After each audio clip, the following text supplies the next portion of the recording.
김사랑 정신병원 이재명 죽이기 팩트. 이재명 김사랑 사건의 팩트를 먼저 말해보자. 먼저 김사랑은 재판에서 벌금 300만 원을 선고받고 항소를 준비하던 중 자신도 모르는 실종 신고가 접수되었고 얼마 뒤 성남 경찰관들에게 체포 연행돼 정신병원에 감금됐다고 주장하고 있다. 그리고 이 모든 걸 이재명이 지시했다라는 논리다. 하지만 이건 초등학생도 알만한 허위 주장에 가깝다. 먼저 벌금 300만 원을 선고한 것은 이재명이 아닌 사법부고 김사랑을 체포한 것은 이재명이 아닌 경찰이다. 그런데 김사랑은 마치 이재명이 사법부와 공권력인 경찰까지 자기 마음대로 움직였다는 말도 안 되는 주장을 펼치고 있다. 대통령도 마음대로 못하는 일을? 말이다. 알다시피 김재명 김사랑은 사건은 재판부로부터 유죄 판결을 받고도 동일한 허위 주장을 지속 유포했었다. 결국 성남시와 이재명 시장에게 명예훼손 혐의로 지난해 8월 또다시 고발됐다.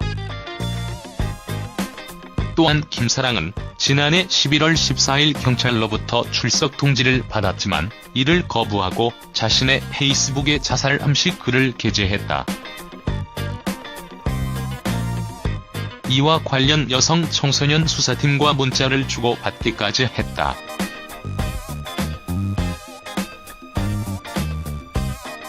담당 경찰은 자살 가능성이 높은 김사랑의 신병을 확보 요청했고 그녀는 정신병원에 잠시 보호 조치됐다. 그리고 이건 경찰이 할 수 있는 최상의 조치였다. 만약 실제로 자살을 했다면 이를 막지 못한 경찰의 책임을 탓할 게 뻔하기 때문이다. 그런데 이걸 가지고 이재명이 자신을 정신병원에 감금했다 납치했다고 주장하는 것이다. 여기에 언론은 맞장구 치며 김사랑의 편에 서서 이재명 죽이기에 앞장서고 있다. 그 이유는 자신들의 이익에도 부합되기 때문이다. 그래서 김사랑 정신병원 이재명 강제 입원 논란과 관련해 이번에도 과거의 사건을 예로 들어 소설을 또 한 번 써보려 한다. 과거 일본이 조선을 점령했을 때 나라가 위태롭자 변절자들이 생겨났다. 그들은 나라를 벨고 백성들의 고혈을 짜내 일본의 편에 서서 막대한 부를 축적했다. 이들은 훗날 친일파로 불린다. 하지만 해방 후 친일파는 처단되지 않았고 오히려 독립운동에 앞장섰던 내국지사들을 빨갱이로 누명을 씌워 하나같이 비명 행사하게 했다. 세월이 흘러 1971년 대통령 선거에서 지역 감정을 동원하고 선거 부정까지 저지르면서도 겨우 94만 표차로 김대중에게 신승한 박정희는 매우 불안했다. 이에 1972년에 유신 쿠데타를 단행해 영구 집권의 길로 들어선다. 그러자 일본에 체류 중이던 김대중은 즉각 비난 성명을 냈다. 그런데 그 강도가 상당히 셌다. 김대중은 일본과 미국 일간지 인터뷰에서 박정희와 유신을 사정없이 비난했기 때문이다.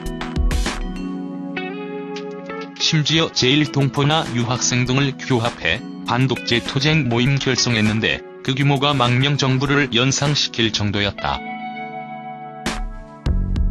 이에 박정희는 김대중에게 굉장한 적개심을 갖게 된다.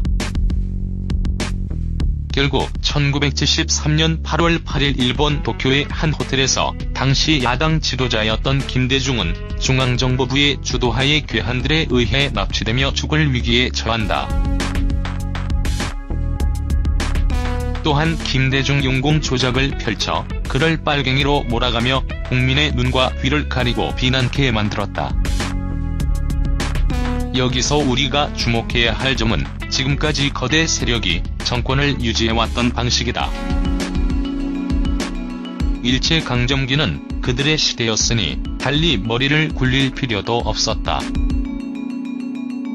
하지만 이 땅에 민주주의 정착하자 그들은 국민의 눈치를 살폈다. 그래서 언론을 통제하고 여론을 호도하는 작전을 썼다. 지역감정이라는 것 자체가 없던 시절 그들은 경상도와 전라도를 이간질시켰다. 국민들은 그들의 작전에 넘어갔고 지금까지도 이 지역감정은 그들의 좋은 먹잇감이 되어주고 있다. 또 하나는 바로 김대중 전 대통령에게까지 써먹었던 여론 조작이다. 그들은 자신들의 강력한 적이었던 김대중을 탄압하기 위해 언론을 움직여 김대중에게 빨갱이 프레임을 씌웠다. 그 결과 김대중은 이미지의 치명타를 얻어맞았다. 이후 이 세력은 노무현 대통령에게 망신과 모욕을 안겼다. 그것이 바로 눈두렁식의 사건이다. 이후를 노회찬도 비슷한 프레임에 걸려 이 세상을 떠나고 말았다. 박근혜 정권이 무너지고 그들의 적은 오직 문재인이었다. 하지만 국민의 압도적 지지에 문재인이 대통령이 되는 걸 막을 방법이 없었다. 그러나 이들은 문재인 대통령을 잘 간파했다는 것이 주요했다. 워낙 성품이 삼국지의 유비처럼 좋고 온화한 탓에 적이라도 쉽게 치지 못한다는 것이다. 즉 적폐청산을 외쳤지만 문재인에게는 통합이 더 중요했다. 그런데 민주당의 차기 대권 주자들은 달랐다. 문재인처럼 국민들의 막대한 지지가 뒷받침되고 있었기 때문이다. 어부지리인지 조작인지 모르겠지만 미투 운동으로 안희정이 몰락한 후 그들은 자신들이 가장 두려워하는 이재명 타도에 모든 힘을 올인할 수 있었다. 알다시피 이재명은 대놓고 적폐청산과 부패 척결 그리고 재벌 계획을 들고 나오며 강력한 대한민국의 변화를 요구한 사람이었기 때문이다. 즉 이재명이 집권하는 순간 대한민국 기득권 세력과 재벌의 몰락은 뻔한 결과였기에 그들은 강한 적개심을 드러낼 수밖에 없었다. 그 결과 이재명 죽이기 프레임이 철저한 계획하에 조직적으로 만들어졌다. 이를 두고 김어준은 이재명을 절대악으로 만들려는 세력이 있다라고 주장했다. 그리고 보수 세력과 작전 세력이 이 지사를 절대악으로 만드는데 상당 정도 성공했다고 밝혔다. 그런데 알고 보면 그들의 최종 목표는 이재명 지사가 아니라는 것에 소름이 끼친다. 이 세력의 최종 목표는 이재명 지사가 아닌 문재인 정부 실패이기 때문이다. 그래야 차기 정권 재창출이 무산될 수 있기 때문이다. 그래서 이들은 이재명을 치며 이게 다 문재인을 위해서라는 논리를 동원한다. 결국 이재명이 무너지면 문재인도 무너지고 박원순도 무너지고 민주당에는 인재가 없게 되고 지지율 하락에 실패한 5년 정권으로 몰락하고 말 것이다. 그리고 5년 뒤 우린 홍준표를 대통령으로 모셔야 하는 만화 같은 일을 현실로 받아들일지도 모른다.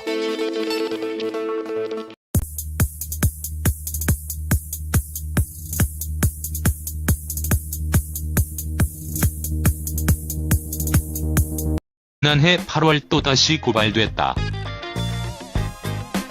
또한 김사랑은 지난해 11월 14일 경찰로부터 출석 통지를 받았지만 이를 거부하고 자신의 페이스북에 자살 암시 글을 게재했다.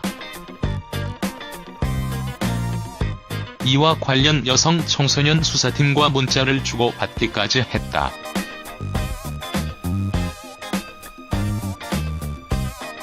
담당 경찰은 자살 가능성이 높은 김사랑의 신병을 확보 요청했고 그녀는 정신병원에 잠시 보호 조치됐다.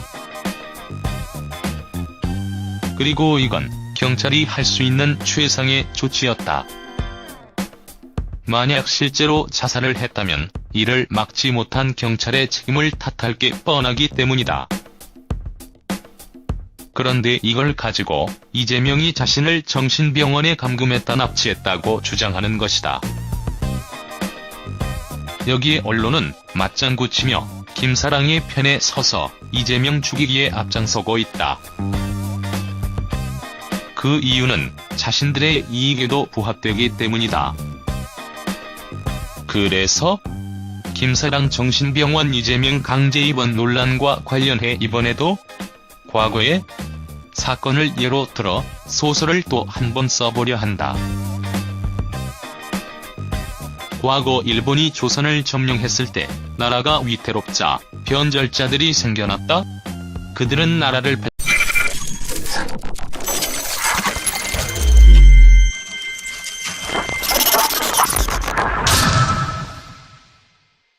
김사랑 정신병원 이재명 죽이기 팩트. 이재명 김사랑 사건의 팩트를 먼저 말해보자. 먼저 김사랑은 재판에서 벌금 300만 원을 선고받고 항소를 준비하던 중 자신도 모르는 실종 신고가 접수되었고 얼마 뒤 성남 경찰관들에게 체포 연행돼 정신병원에 감금됐다고 주장하고 있다. 그리고 이 모든 걸 이재명이 지시했다라는 논리다. 하지만 이건 초등학생도 알만한 허위 주장에 가깝다. 먼저 벌금 300만 원을 선고한 것은 이재명이 아닌 사법부고 김사랑을 체포한 것은 이재명이 아닌 경찰이다. 그런데 김사랑은 마치 이재명이 사법부와 공권력인 경찰까지 자기 마음대로 움직였다는 말도 안 되는 주장을 펼치고 있다. 대통령도 마음대로 못하는 일을? 말이다. 알다시피 김재명 김사랑은 사건은 재판부로부터 유죄 판결을 받고도 동일한 허위 주장을 지속 유포했었다. 결국 성남시와 이재명 시장에게 명예훼손 혐의로 진주도하의 괴한들에 의해 납치되며 죽을 위기에 처한다. 또한 김대중 용공 조작을 펼쳐 그를 빨갱이로 몰아가며 국민의 눈과 귀를 가리고 비난케 만들었다. 여기서 우리가 주목해야 할 점은 지금까지 거대 세력이 정권을 유지해왔던 방식이다. 일제강점기는 그들의 시대였으니 달리 머리를 굴릴 필요도 없었다. 하지만 이 땅에 민주주의 정착하자 그들은 국민의 눈치를 살폈다. 그래서 언론을 통제하고 여론을 호도하는 작전을 썼다. 지역감정이라는 것 자체가 없던 시절 그들은 경상도와 전라도를 이간질시켰다. 국민들은 그들의 작전에 넘어갔고 지금까지도 이 지역 감정은 그들의 좋은 먹잇감이 되어주고 있다. 또 하나는 바로 김대중 전 대통령에게까지 써먹었던 여론 조작이다. 그들은 자신들의 강력한 적이었던 김대중을 탄압하기 위해 언론을 움직여 김대중에게 빨갱이 프레임을 씌웠다. 그 결과 김대중은 이미지의 치명타를 얻어맞았다. 이후 이 세력은 노무현 대통령에게 망신과 모욕을 안겼다. 그것이 바로 눈두렁식의 사건이다. 이후를 노회찬도 비슷한 프레임에 걸려 이 세상을 떠나고 말았다.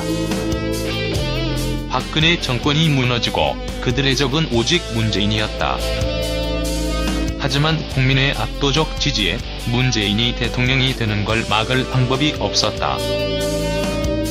그러나 이들은 문재인 대통령을 잘 간파했다는 것이 주요했다. 워낙 성품이 삼국지의 유비처럼 좋고 온화한 탓에 적이라도 쉽게 치지 못한다는 것이다. 즉 적폐 청산을 외쳤지만 문재인에게는 통합이 더 중요했다. 그런데 민주당의 차기 대권 주자들은 달랐다. 문재인처럼 국민들의 막대한 지지가 뒷받침되고 있었기 때문이다. 어부지리인지 조작인지 모르겠지만 미투 운동으로 안희정이 몰락한 후 그들은 자신들이 가장 두려워하는 이재명 타도에 모든 힘을 올인할 수 있었다. 알다시피 이재명은 대놓고 적폐 청산과 부패 척결 그리고 재벌 계획을 들고 나오며 강력한 대한민국의 변화를 요구한 사람이었기 때문이다. 즉 이재명이 집권하는 순간 대한민국 기득권 세력과 재벌의 몰락은 뻔한 결과였기에 그들은 강한 적개심을 드러낼 수밖에 없었다. 알고 백성들의 고혈을 짜내 일본의 편에 서서 막대한 부를 축적했다. 이들은 훗날 친일파로 불린다. 하지만 해방 후 친일파는 처단되지 않았고 오히려 독립운동에 앞장섰던 내국지사들을 빨갱이로 누명을 씌워 하나같이 비명 행사하게 했다. 세월이 흘러 1971년 대통령 선거에서 지역 감정을 동원하고 선거 부정까지 저지르면서도 겨우 94만 표차로 김대중에게 신승한 박정희는 매우 불안했다. 이에 1972년에 유신 쿠데타를 단행해 영구 집권의 길로 들어선다. 그러자 일본에 체류 중이던 김대중은 즉각 비난 성명을 냈다. 그런데 그 강도가 상당히 셌다. 김대중은 일본과 미국 일간지 인터뷰에서 박정희와 유신을 사정없이 비난했기 때문이다.